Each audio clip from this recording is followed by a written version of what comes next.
Thanks for tuning in to Garden Hands. Today is the first day of 2023 that we're going to be collecting sap to make maple syrup. It's a video of the workers going on strike. Yep, We're leaving. I'm done. I am going to walk you through our process and you'll see a little bit about how the first day went.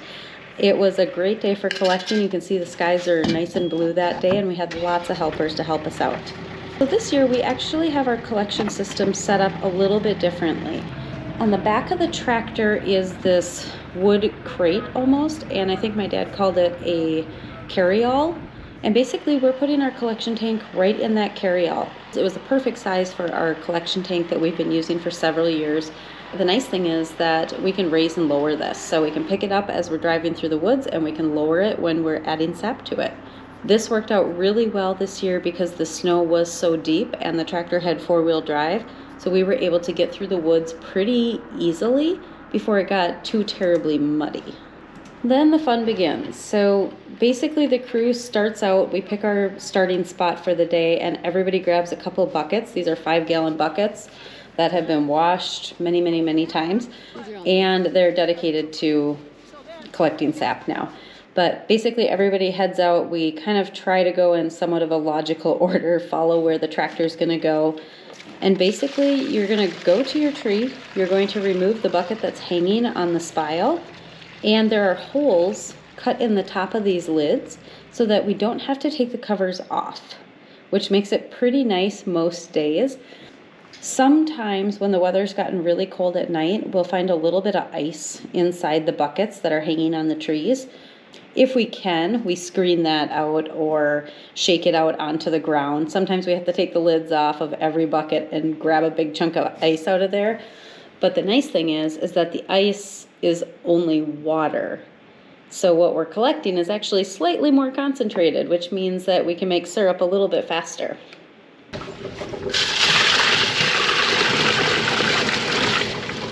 Once your 5-gallon buckets are full, or however full you're able to carry, you walk back to where the tractor is going to meet you on the trail and dump it into the collecting tank.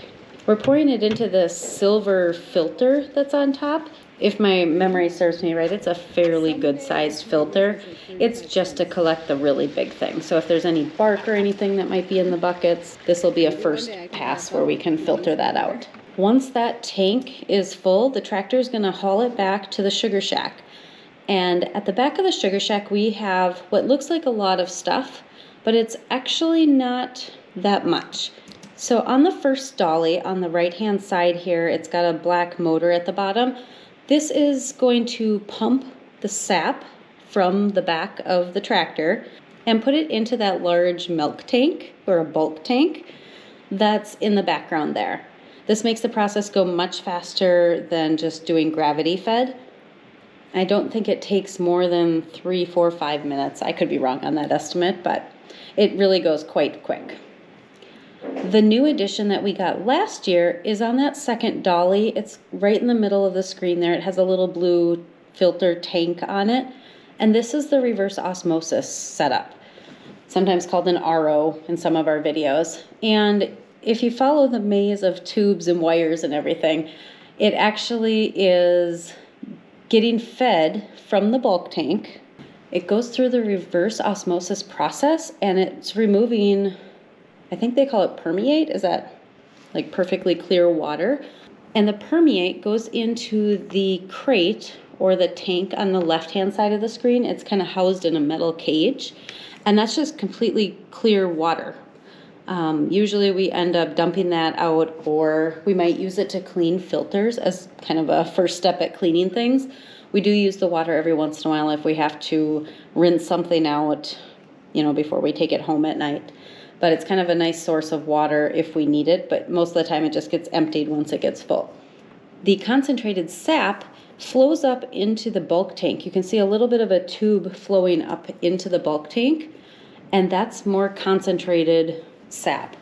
I believe the reverse osmosis system removes about 25% of water or permeate, and so it saves a considerable amount of time for boiling.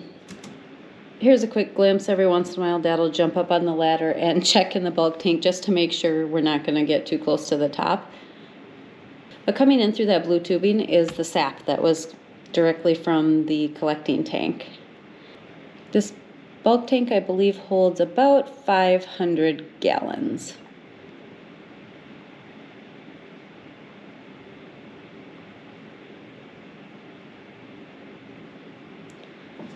Once all the sap has been unloaded at the sugar shack, usually the tractor heads out to pick up another load.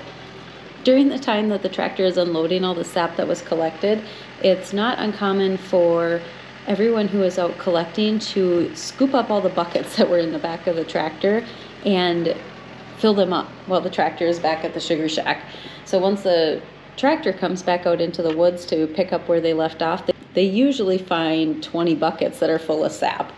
This year, the days that we collected were pretty big days for us. We didn't need to collect too many days just because we got such a large amount on the days that we did.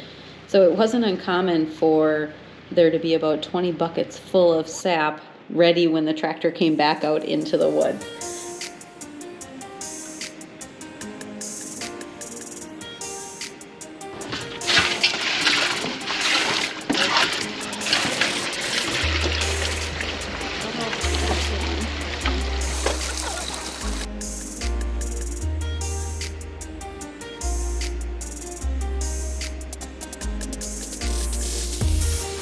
This year we noticed even our littlest of helpers were able to lift and carry and do so much more than they have in the past couple of years. So that was actually really helpful and fun to see that even the little ones were getting more excited about it this year. This one's a lot. It's more than the last one? Mm-hmm. You got it? Can't get off. All right, here. I think we need to go. There you go. Got it? Mm-hmm. Nice. Mm-hmm. There you go.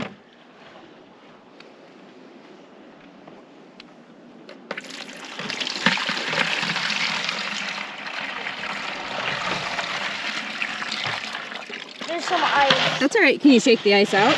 We don't need that. I'm gonna open it. All right. How do you open it? Can you open from the other side? What? Yeah, right there. It's already kind of open a little bit. Can you pull hard? Yeah.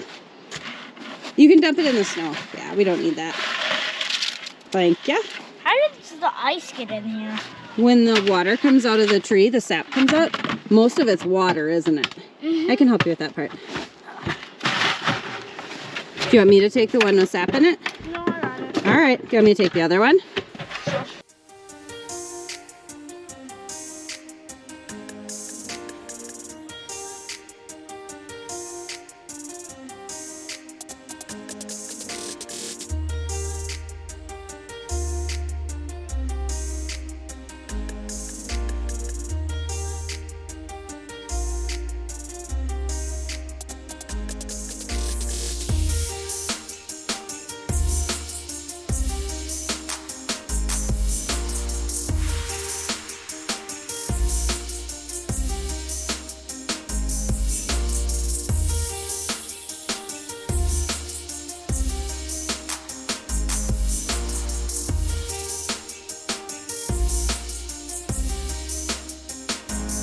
This one, nobody really knows what was going on here.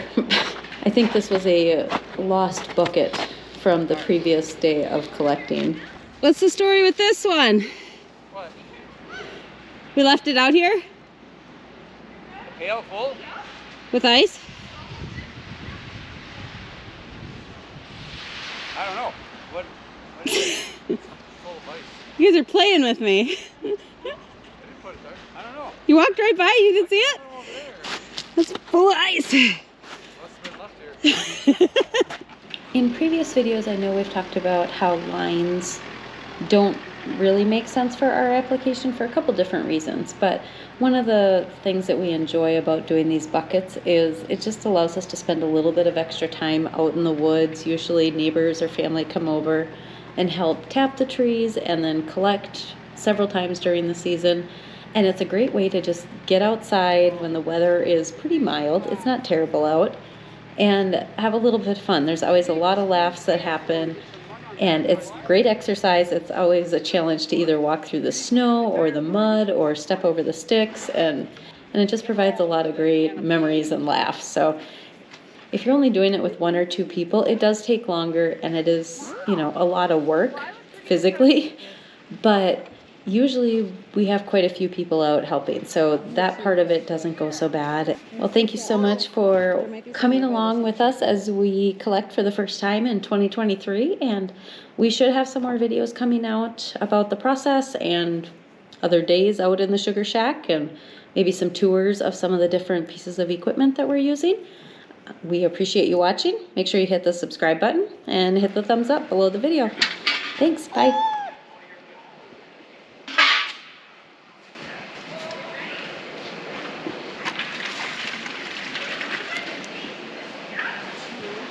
Nothing to see there.